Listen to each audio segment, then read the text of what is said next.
සර්ට මොනවද ඕනේ? මට ඔතන මොකද කරන්න? මෙතෙන්ට ලෝඩර් එක ගන්න. සර් පොඩ්ඩක් ඉන්න මෙතන ඕඩර් එක අරගෙන මම ඔතනට එන්නම්. මම මෙතන ඉඳි කොහොමද එයාගේ ඕඩර් ගන්න? එමගේ ඩ්‍රයිවර්. අනේ ඔය දින එකට ආව නම් ඉතින් එක ටේබල් එකක ඉන්න එපයි. මේ මගේ ඩ්‍රයිවර්. මං කොහොමද එයාත් එක්ක එක ටේබල් එකක ඉන්නේ? ඩ්‍රයිවර් උනාට මොකද සර්? මේත් මිනිස්සෙක්නේ.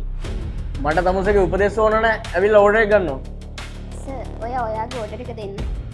ඔයාට තේරෙන්නේ නැද්ද මං කියන දේ? මම එයාගේ බිල් එක නම් ගෙවන්නේ නැහැ. මම ඔයාගෙන් සල්ලි ඉල්ලුවේ නෑනේ.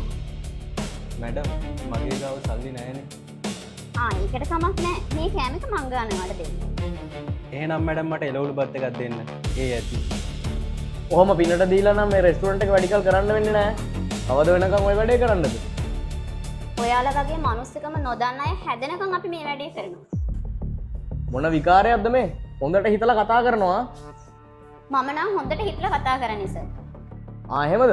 දැම්ම මම මැනේජර්ට මේක ගැන කම්ප්ලේන්ට් කරනවා. ඔව් මැනේජර්. ඔව් සර්. කොහොම මිනිස්සුන් මේ වලට තියන් ඉන්නේ? උන් හරියට කතා කරන්නවත් දන්නේ නැහැ. කාටද සර් වැරදි විදිහට කතා කළේ? මට කතා කළේ. සර්, මිනිස්සෙක්ගේ හැසිරීමෙන් තමයි ඒ කෙනාට ගෞරවය ලැබෙන්නේ. සර් හරියට මෙතන හැසිරුණා නම් සර්ට ගෞරවය අනිවාර්යෙන් මෙතෙන්දී ලැබෙනවා. තමුල්ලා දන්නවද මං කවුද කියලා? තමුල්ලාට වැඩි කල නම් මේ රෙස්ටුරන්ට් එක ගන්න වෙන්නේ නැහැ. සර්, අවුරුදු 9ක් තිස්සේ අපි මේ රෙස්ටුරන්ට් එක කරගෙන යනවා. මේ රෙස්ටුරන්ට් එකට අමතරව අපිට තව රෙස්ටුරන්ට් 6ක් තියෙනවා. මේ රෙස්ටුරන්ට් වල වැඩ කරන අය මෙතන සේවයක් කරන්නේ.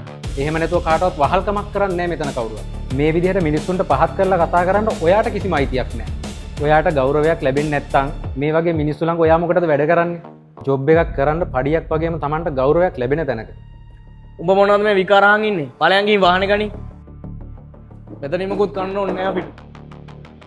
සර් මං ජොබ් එකෙන් අයින් වෙනවා. සර් යතුරු. උඹේ ඔළුව විකාර වෙලාද? මේ මිනිස්සු කින දේවල් අහලා උඹේ ජොබ් එක නැති කර ගන්නවද? උඹට බඩගින්න මැරෙන්න වෙන්නේ. මම මොකටද සර් බඩගින්න මැරෙන්නේ? මම සර් ළඟ අවංකවම වැඩ කරා. ඒ වගේම තව තැනක ජොබ් එකක් කරනවා. උඹ දැන් එහෙම කිව්වට ආයෙ නම් එන්න එපා මගේ ගාවට රස්සාව ඉල්ලගෙන. නෑ සර් මං ආයේ එන්නේ නෑ. උඹ දන්නවනේ මට වාහනේ එලවන්න බෑ කියලා. දැන් මං කොහොමද වාහනේ අරන් යන්නේ? ඒක ඔයා බලා ගන්න සර්. මම උඹ ගැන බලා ගන්න. ඇඳිය යතුරු. සර් මම ජොබ් එක ඇතෑරියා. ඒත් මම දන්නේ නෑ ඊළඟ ජොබ් එක මට කවද ලැබෙයිද කියලා. ඇයි ජොබ් එකක් ලැබෙන්නේ නැත්තේ? ඔයාට අනිවාර්යෙන් ජොබ් එකක් ලැබෙනවා. එතන ඔයාට කීයක් විතර පඩිය ලැබුණාද? මට රුපියල් 35000ක් ලැබුණා සර්. රුපියල් 45000 ඔයාගේ පඩිය. අද ඉඳලා ඔයා මගේ ඩ්‍රයිවර්. කැමතිද මගේ ළඟ වැඩ කරන්න? මොනවා සර්? ඔය ඇත්තමද? මෙන්න කාර් එකේ යතුරු. අද ඉඳලා ජොබ් එක පටන් ගන්න. ස්තුතියි සර්. දැන් මොන හරි කන්න. අපි තව ටිකකින් පිටත් වෙමු. හොඳයි සර්. එහෙනම් ඔයාලට මගේ සුබ පැතුම්. ෆ්‍රයිඩ් රයිස් එකක් අරන් එන්න.